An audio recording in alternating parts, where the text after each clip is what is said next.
The technical advancements of the past 30 years have resulted in this year's exceptional level of advancement. Nonetheless, 30 years may seem like a very long time to a mammalian brain.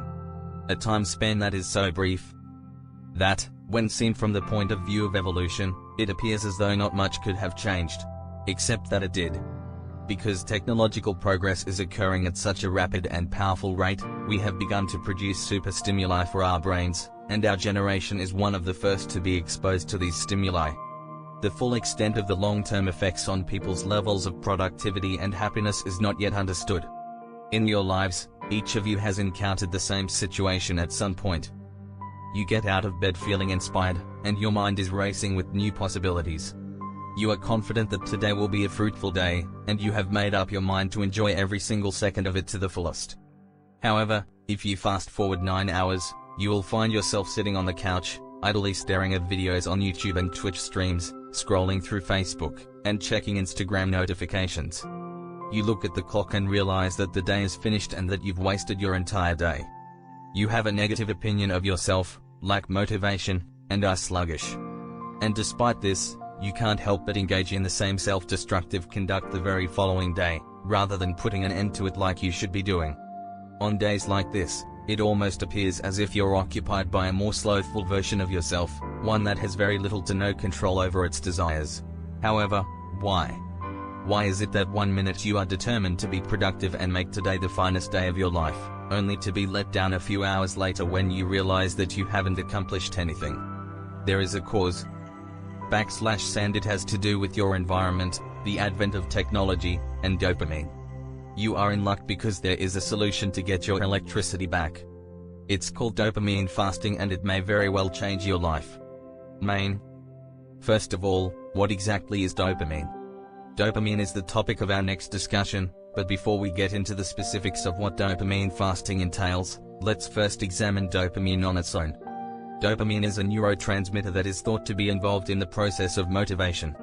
It plays a significant part in the formation of habits, regardless of whether they are positive or negative, and it even has its own small circuit, which is known as the dopamine reward pathway. It is activated when new incentives are received. Dopamine is to blame for any want or craving you have for something, and you may thank it for that. Or to be held responsible, of course. This molecule in the brain is involved in a variety of different aspects of cognition. Our capacity to think, concentrate, and initiate action in our bodies is hindered as a result.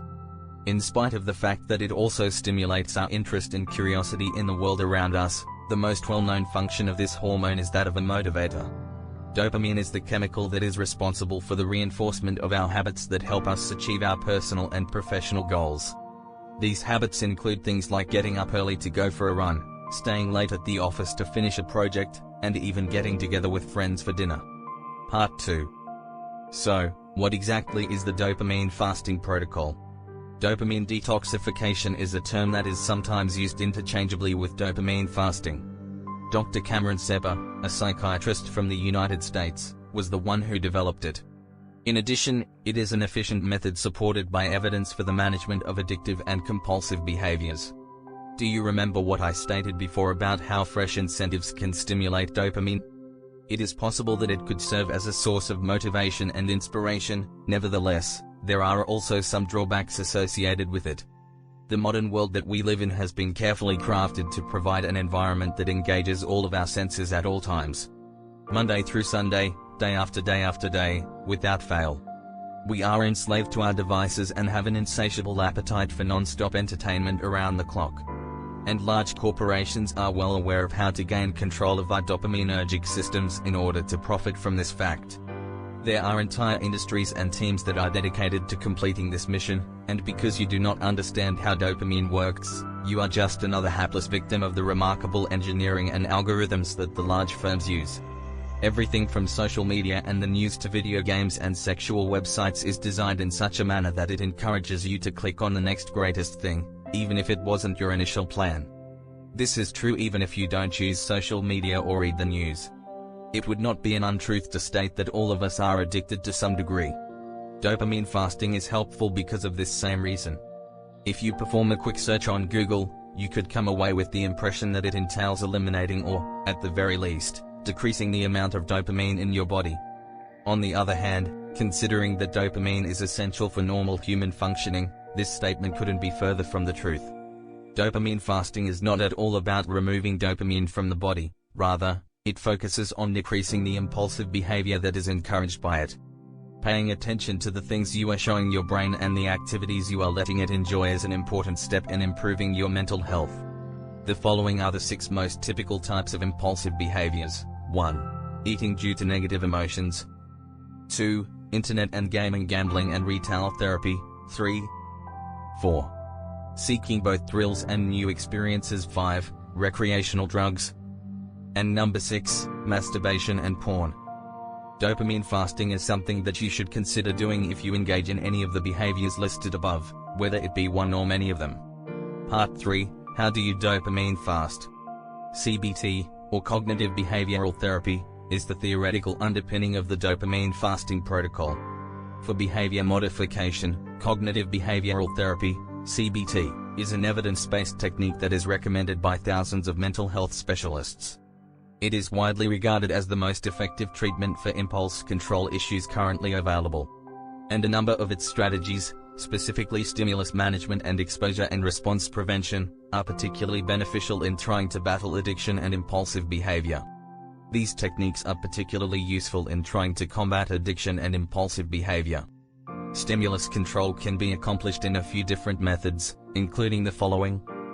One option is to take away the stimuli or make them more difficult to obtain. For instance, if the alerts that Instagram sends to your phone are the impetus that causes you to open your phone and spend the next 2 hours looking through strange people's photographs on Instagram, turning off the notifications for Instagram might be a smart idea. And if the problem is severe enough, there is software available that can restrict websites from being accessed. 2. You take part in a different activity that has nothing to do with the stimulus and try to ignore it. Have you ever tried to check Instagram when you were out running? I guess I was wrong about it. The following strategy is referred to as exposure and response prevention, or ERP for short. When you use this method, you put yourself in a position where you are exposed to the internal sensations that you are experiencing without engaging in the conditioned response that would normally accompany it. It requires being conscious, not only of what you are experiencing at the moment but also of the things that set you off. Exactly like the previous method, the first step is to recognize the detrimental activity that is taking place. Do you remember the last 6 common instances of impulsive behavior that I described? There is a good chance that we have yours on the list. So that you can obtain a sense of how enterprise resource planning, ERP, functions. Let's act out the following scenario. Even if this isn't the case for you, just assume for a moment that you have developed the pattern of engaging in excessive gaming whenever you find yourself feeling lonely or bored. First, make a note of the times when you feel the want to start gaming. In addition to this, pay careful attention to the ideas and sensations that come to you at that precise time.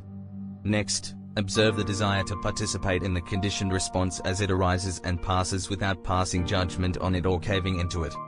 This method is referred to as urge surfing, and it is believed that the late psychologist Alan Marlott, who was a pioneer in the field of addictions treatment, was the one who developed it.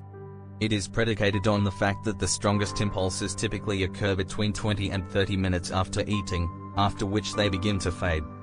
At the very least, provided that we allow it. Trying to suppress the desire will only make the process take longer.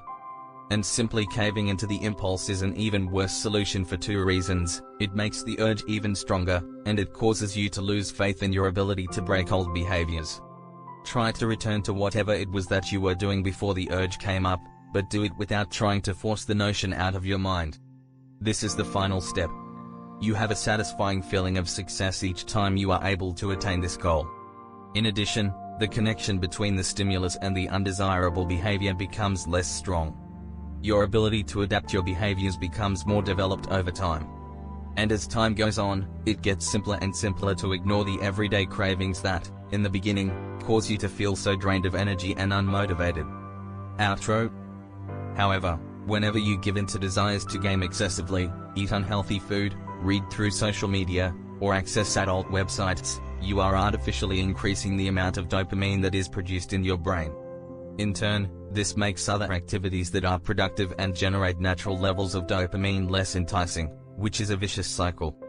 To make matters even worse, the next time you are given with the same decision, you are more likely to give in to the unhealthy alternative because your standard for what is fun has raised. This will make the situation even more difficult for you. You may find that engaging in tasks that are productive no longer provides the same level of satisfaction. As a result, you may find yourself engaging in activities that are more stimulating. This is how a downward cycle of damaging habits and addictive behaviors can continue to perpetuate itself.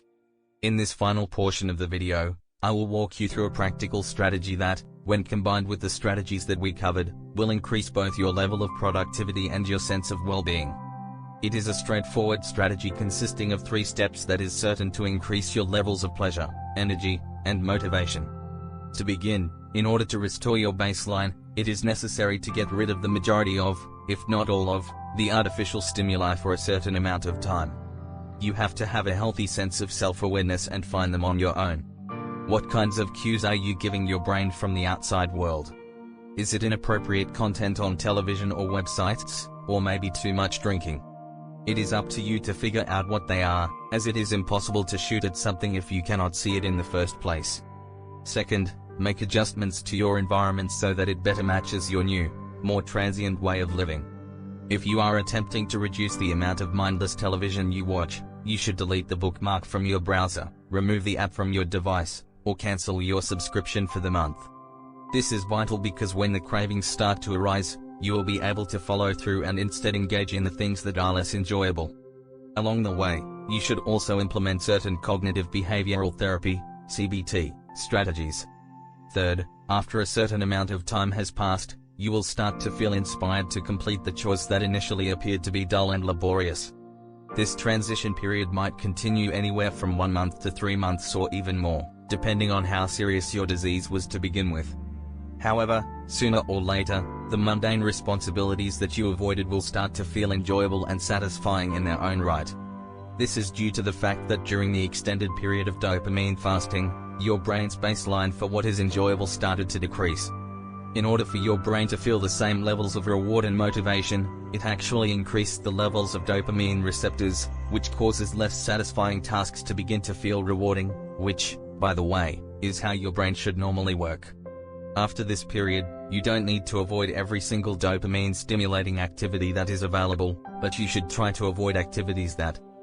We may never be able to completely rid our surroundings of the artificial stimulants that they give to us, but if we arm ourselves with sufficient information, careful planning, and dogged determination, perhaps we can all become more motivated, productive, and content individuals.